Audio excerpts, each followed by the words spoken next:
24 breaking. Thiruvananthapuram Peroorkada ESI ആശുപത്രിയിൽ ശസ്ത്രക്രിയ മുടങ്ങി രോഗികൾ ദുരിതത്തിൽ.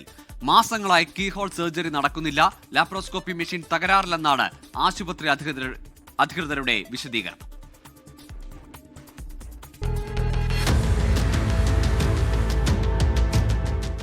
ESI പരിരക്ഷയുള്ള രോഗികൾ ആശ്രയിക്കുന്ന തിരുവനന്തപുരം ജില്ലയിലെ ഏറ്റവും പ്രധാനപ്പെട്ട ആതുരാലയമാണ് പേരൂർക്കട ESI ഹോസ്പിറ്റൽ. മാസങ്ങളായി ഇവിടെ കീഹോൾ ശസ്ത്രക്രിയ മുടങ്ങിയിട്ട്.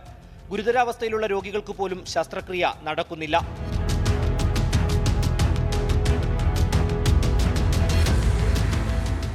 ഏഴാം മാസം മുതലാണ് ESIയുടെ ഹോസ്പിറ്റലിൽ ചെല്ലുന്നത്. ഇപ്പം തന്നെ 2026 ജനുവരി ഇന്ന് 17ആയില്ലേ. ഇപ്പം ഇത്രയും മാസമായില്ലേ. അവർ മറ്റ് ടെസ്റ്റുകൾക്ക് അവർ പുറത്ത് അയക്കുന്നുണ്ട്, പക്ഷേ സർജറി മാത്രം അവർ അയക്കുന്നില്ല. ലാപ്രോസ്കോപ്പി മെഷീൻ തകരാറില്ലെന്നാണ് ആശുപത്രി അധികൃതരുടെ വിശദീകരണം. തകരാർ പരിഹരിക്കാൻ 40,000 രൂപ വേണം. പണം ആവശ്യപ്പെട്ട് സർക്കാരിന് കത്ത് നൽകിയിട്ട് ദിവസം കുറച്ചായി. പ്രശ്നം പരിഹരിച്ചാൽ സർജറി തുടങ്ങാം. എന്നാൽ ആരോഗ്യവകുപ്പിൽ നിന്ന് തുടർ നടപടികൾ ഇല്ലെന്നാണ് ഡോക്ടർമാരും പറയുന്നത്.